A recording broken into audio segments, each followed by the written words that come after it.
তৈরি হয়ে গেছে আমার মজাদার পেঁপে দিয়ে বড় মাছের তরকারি।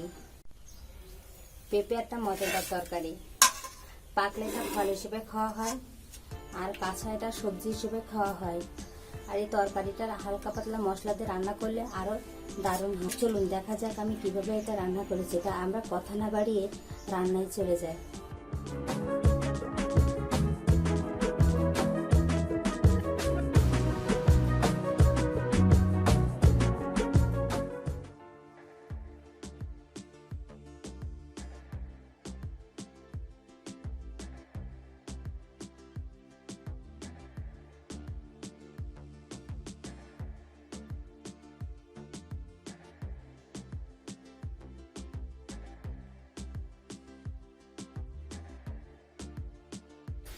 এই ঈদ কান নেবেন আন্টি? বড় মাছ নিতে হবে, এত বড় মাছ।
পেঁপো আর বড় সিলভার কাপ মাছ দিয়ে রান্না করব।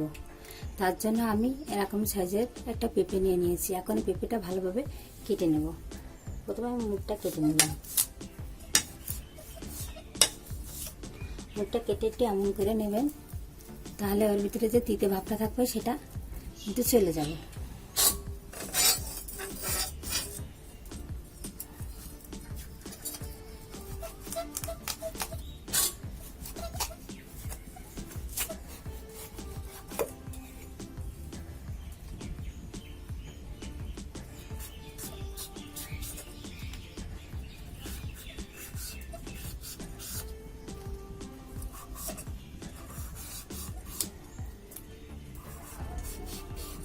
পেঁপেটার আমি খোসাটা ছাড়িয়ে নিচ্ছি।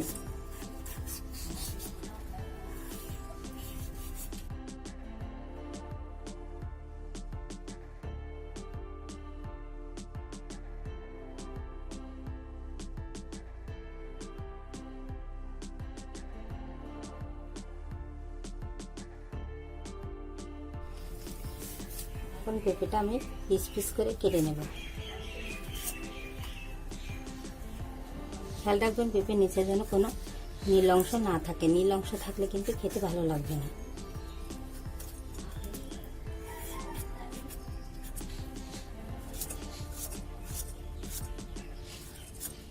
আমি এতটা পুরোটা করে পেঁপেটা কেটে নেব। এমনভাবে কেটে নেব পেঁপেটা। মাঝখানটা একটা ফালি দিয়ে দিলাম। আপনারা আপনাদের পছন্দ সাইজ অনুযায়ী পেঁপেটা কেটে নিতে পারেন।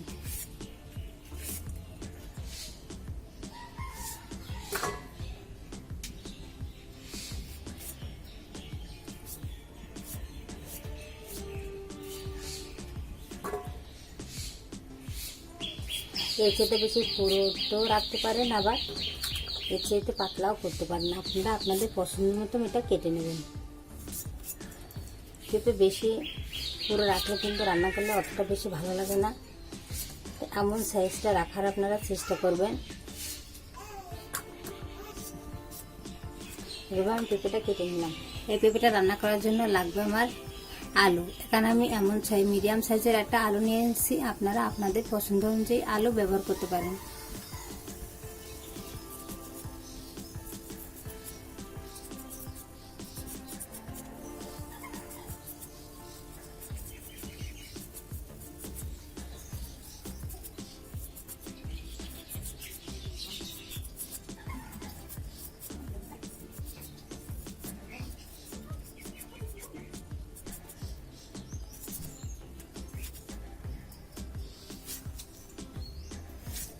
আলুটা এমনভাবে কেটে নিলাম পেঁপের সাইজ করে। আমার কাটা কাটা হয়ে গেছে। এখন এটা ভালোভাবে পরিষ্কার করে ধুয়ে মশলা পেটে আমি রান্নায় চালটা ধরে গেছে। এখন আমি একটা কড়াই দিয়ে দিলাম। তেলটা আমার গরম হয়ে গেছে। এখন লবণ আর হলুদ মাখানো মাছগুলো আমি এর ভিতরে দিয়ে দেবো। আমি ভালোভাবে লবণ আর হলুদ এখানে মাখিয়ে নিয়েছি। আপনারা ভালোভাবে লবণ আর হলুদ মাখিয়ে নেবেন।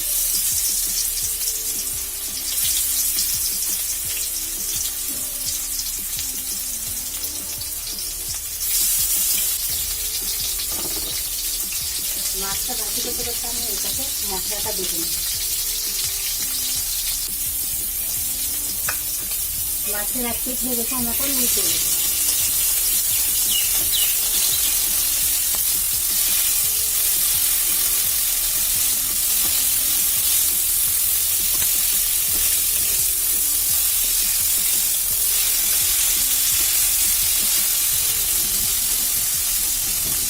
কপিটা আমি লাল লাল করে ভাজি করে নিই।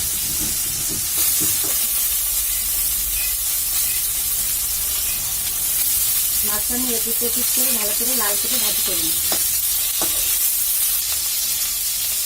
যে মাছগুলো আমার ভাজি হয়ে গেছে সেগুলো এখন উঠিয়ে নেব।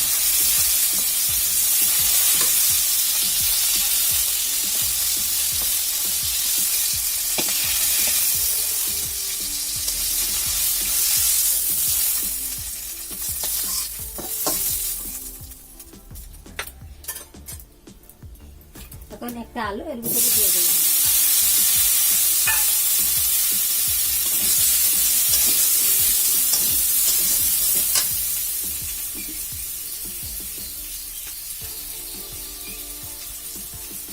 লবণ দিয়ে আলুটা আমি লাল লাল করে ভাজি করে নিই।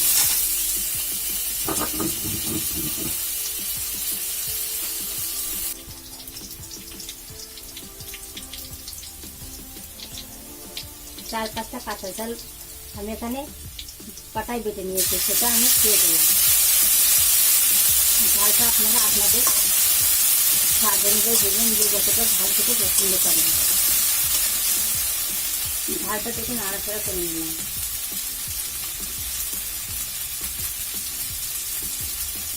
দিয়ে দিলাম জিরে বাটা। আমি এখানে অল্প পরিমাণ জিরেটা বেটে নিতে চাই, 1 চামচের মতো জিরে পেস্ট আমি এখানে দিয়ে দিলাম। এটা আমি ভাজি করে নেব।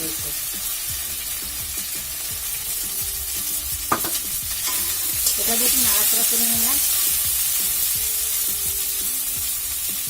এখন দিয়ে দিলাম আদা রসুনের পেস্ট। এটা দিয়ে একটু কিছুক্ষণ নাড়াচাড়া করে নেব।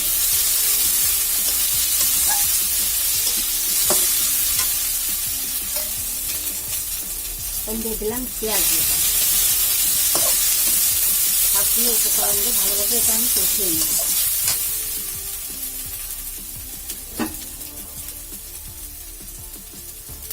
কষানোর জন্য সামান্য পানি দিলাম।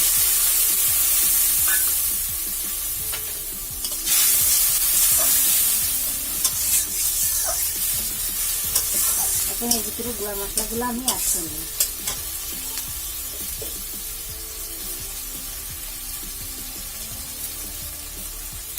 দিলাম হলুদের গুঁড়ি,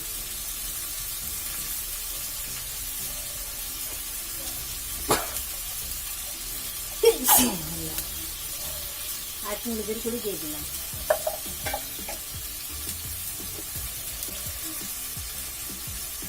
দিয়ে দিলাম 1 চামচ লবণ। লবণটা পরে আবার বুঝে দেবো।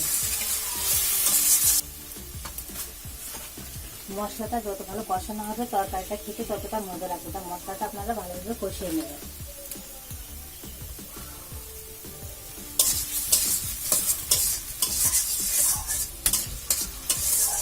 মশলাটা আমার কষানো হয়ে গেছে, দেখেন তেল উঠে এসেছে। এখন আমি এর ভিতরে কিছুটা পানি দিয়ে দেবো।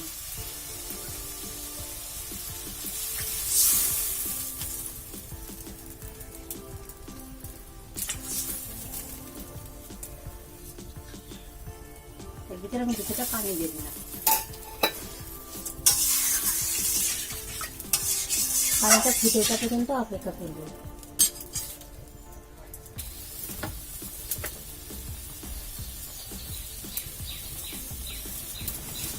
পানিটা আমার ফুটে উঠেছে। এখন পেঁপেটা ধুয়ে আমি এই পেঁপেটা আরো 4-5 বার আমি ভালো পানিতে ধুয়ে নিয়েছি। এখন আরেকবার ধুয়ে এর ভিতরে দিয়ে দিলাম। পেঁপে সবসময় আপনারা গরম পানিতে দেওয়ার চেষ্টা করবেন, তাহলে কিন্তু পেঁপেটা সিদ্ধ হবে ভালো। আর যদি ঠান্ডা পানি দেন তাহলে কিন্তু পেঁপেটা সিদ্ধ হয় না, পেঁপের উপরে এক ধরনের আবরণ পড়ে। তাই আপনারা এমনভাবে এটা দেবেন, তাহলে দেখবেন রান্নাটা খুব মজা হবে আর পেঁপেটাও গলে যাবে।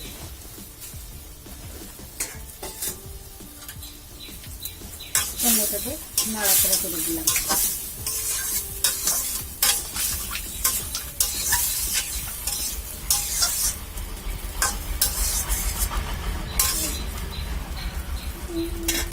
এখন ঢাকা দিয়ে দিলাম সিদ্ধ করার জন্য।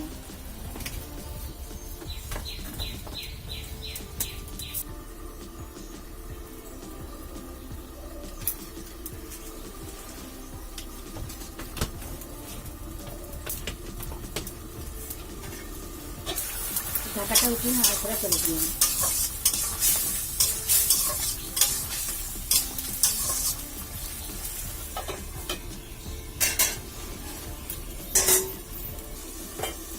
ঢাকাটা উঠিয়ে নিলাম। দেখবো এখন কিছুটা সিদ্ধ হয়েছে কিনা।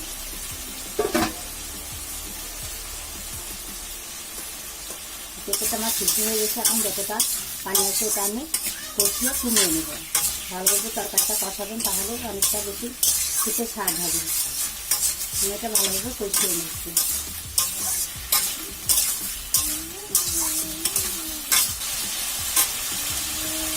এখন আমি বেটে রাখা সরষেটা এখানে দিয়ে দিচ্ছি। এই পর্যায়ে একটু সরষেটা দেবেন, তাহলে তরকারিটা খেতে বেশি ভালো লাগবে। একটু ধুয়ে এখানে ভালোভাবে তরকারিটা কষিয়ে নেবেন।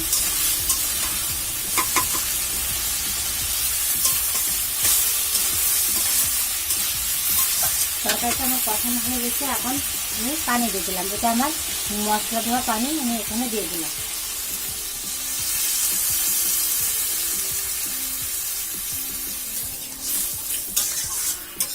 আপনারা যতটা ঝোল খেতে পছন্দ করেন সেই অনুযায়ী পানিটা দেবেন।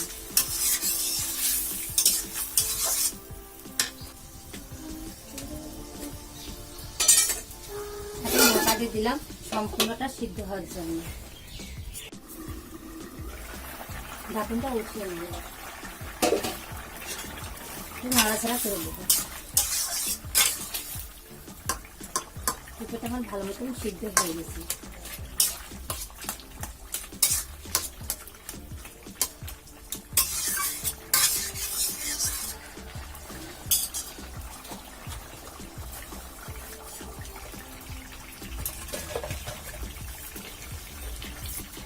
এখন ভাজি করে রাখা এই মাছগুলো আমি এর ভিতরে দিয়ে দিলাম।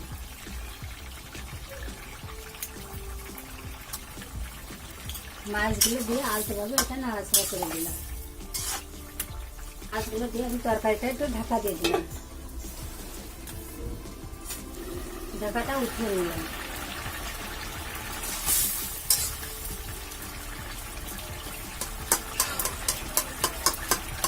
একটা পেঁপে অন্যভাবে গেলে দেবেন, তাহলে তরকারি ঝোলটা একটা অন্যরকম স্বাদ আসবে।